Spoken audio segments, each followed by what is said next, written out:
Dewa adalah seorang mahasiswa dengan jurusan bidang teknologi di kampus YED. Namun, dia ini bukan mahasiswa biasa. Dewa adalah seorang drummer terkenal di kotanya.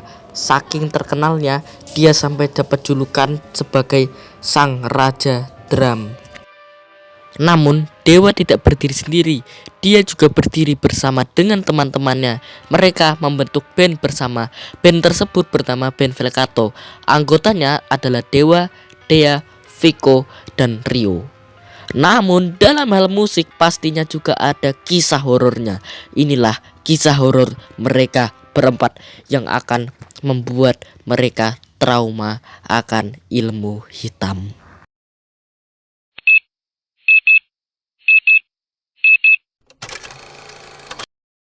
Pada malam hari, Dewa sedang mencari drum bagus di aplikasi belanja online. Karena kebetulan juga drum yang dimiliki Dewa sekarang sedang rusak. Saat sedang mencari drum, tiba-tiba Dewa menemukan ada drum dengan spek dan kualitas yang bagus. Ditambah lagi diskon dari drum tersebut yang sangat tinggi. Dan tanpa pikir panjang, Dewa langsung membeli drum tersebut tanpa memikirkan hal yang aneh-aneh.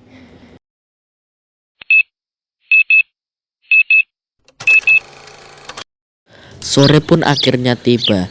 Namun telah 3 hari ini drum yang telah dipesan oleh Dewa belum kunjung datang. Akhirnya pada sore hari ini drum yang dipesan oleh Dewa akhirnya datang juga. Ada seorang bapak-bapak yang menurunkan drum tersebut dari mobil. Dewa pun juga ikut membantu untuk menurunkan drum tersebut karena drum tersebut sangatlah besar dan sangatlah berat. Akhirnya drum tersebut pun berhasil dimasukkan ke dalam rumahnya Dewa. Namun tiba-tiba Dewa merasakan hawa yang sangat tidak enak dari drum tersebut. Dia merasa ada yang aneh dari drum tersebut. Namun saat dia menanyakan kepada bapaknya hanya menjawab, "Enggak kok dik, enggak ada apa-apa." setelah mendengarkan perkataan bapak tersebut, akhirnya Dewa pun memutuskan untuk palingan ini cuman firasatnya saja dan ini tidak ada hubungannya dengan apa-apa, palingan cuma firasatnya aja. Namun ternyata itu adalah sebuah pertanda dari awal teror yang semakin besar dari drum itu. Malam pun akhirnya tiba. Dewa tidak sabar untuk mencoba drum baru yang telah ia beli tadi sore. Akhirnya dia memutuskan untuk malam ini dia akan langsung mencoba drum barunya tersebut agar dia bisa tahu apakah kualitasnya bagus, jelek, atau bahkan menengah atau biasa saja. Akhirnya Dewa mulai mengambil sticknya. Dia pun langsung mencoba untuk memainkan drum tersebut.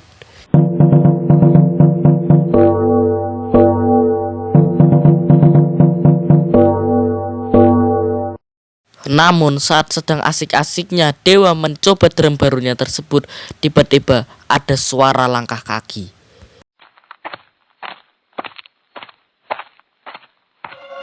Mendengar suara langkah kaki tersebut, Dewa menjadi bingung. Siapa orang yang berjalan di rumahnya? Padahal Dewa tinggal sendirian di rumahnya dan tidak ada satupun orang yang bermain ataupun menginap di rumahnya. Karena Dewa orangnya lumayan penakut akan hal gaib dan dia percaya akan hal gaib, akhirnya dia memutuskan untuk menelpon Vico, gitarisnya, untuk menginap sementara di rumahnya. Dan Vico mau aja, karena kebetulan juga Vico tidak ada urusan mendadak ataupun tidak ada kesibukan. Akhirnya Vico pun langsung tancap gas menuju ke rumah Dewa.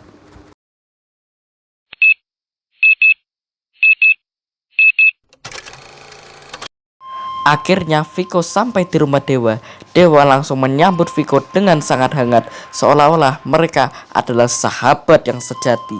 Dewa bercerita kepada Vico mengenai tentang drumnya tersebut, dan Vico pun cukup terkejut karena drum yang dibeli Dewa tersebut terlihat sudah sangat kuno dan terlihat umurnya sudah sangat tua. Ya seperti drum umur tua gitulah, tahun 70-an gitu.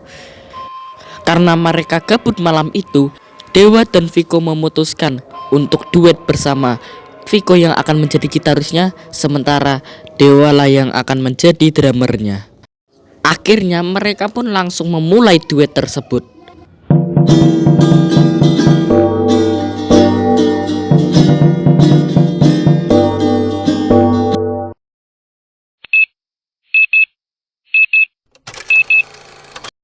Jam sudah menunjukkan pukul 9 malam. Cahaya rembulan semakin terang membuat suasana malam menjadi semakin syahdu. Namun tiba-tiba ada suara pintu dibuka.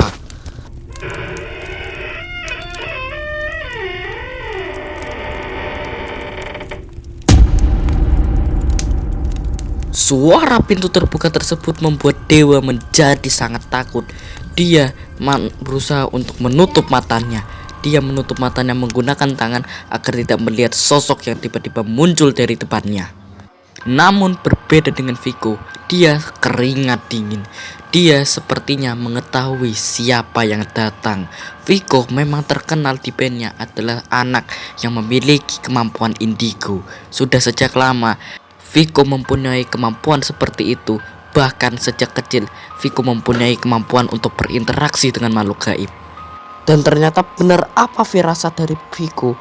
Viko dan Dewa melihat di depan mereka tiba-tiba muncul sesosok berjubah hitam yang menatap tajam ke arah mereka. Wajahnya tidak terlalu begitu jelas terlihat, namun dia mengatakan sesuatu yang membuat Dewa dan Viko semakin keringat dingin. Sosok itu berkata, Cepat buang drum itu, atau kalian akan mati. Setelah sosok itu berkata seperti itu, Dewa tiba-tiba berkata seperti ini kepada sosok tersebut, bahwa dia tidak akan melepaskan drum tersebut karena itu adalah drum yang baru ia beli. Namun sosok itu tetap bersikeras untuk menyuruh Dewa melepaskan drum itu. Viko yang mengerti tentang hal-hal gaib, dia pun langsung berkata kepada Dewa bahwa lepaskan saja drum itu dan ikuti saja kata makhluk itu. Sebelum sosok itu pergi, sosok itu sempat berkata kepada Dewa, Jaga dirimu baik-baik ya, jangan sampai menjadi korban dari orang itu. Sang pemilik toko drum itu. dan akhirnya sosok itu pun pergi. Dewa dan Viko akhirnya lega. Namun Dewa masih kebingungan dengan apa yang dikatakan oleh sosok itu. Dewa pun bertanya kepada Viko, kenapa kita harus mengikuti kata dari sosok itu? Dan tiba-tiba Viko berkata dengan nada yang sangat kesal, namun membuat Dewa sangat terkejut. Astaga Dewa, kenapa kamu baru tahu sekarang? Kau tahu siapa sosok hitam itu? Sosok hitam itu adalah kodam kamu sendiri. Dialah yang selama ini menjagamu dari bayi sampai sekarang. Dan dia juga yang selama ini curiga akan drum yang kau beli itu. Dan ternyata setelah aku selidiki lagi, ternyata drum itu adalah sarana mencari tumbal. Kau masih tidak percaya? Ya udah, simpan drum itu selama beberapa minggu, pasti kau akan tahu bagaimana efeknya. Dewa yang mendengar cerita dari Viko tersebut akhirnya menuruti perkataan Viko bahwa dia akan menyimpan drum tersebut selama 2 minggu. Jika ada hal yang aneh menimpa dirinya, maka itu adalah ulah dari sang pemilik toko untuk mencari tumbal.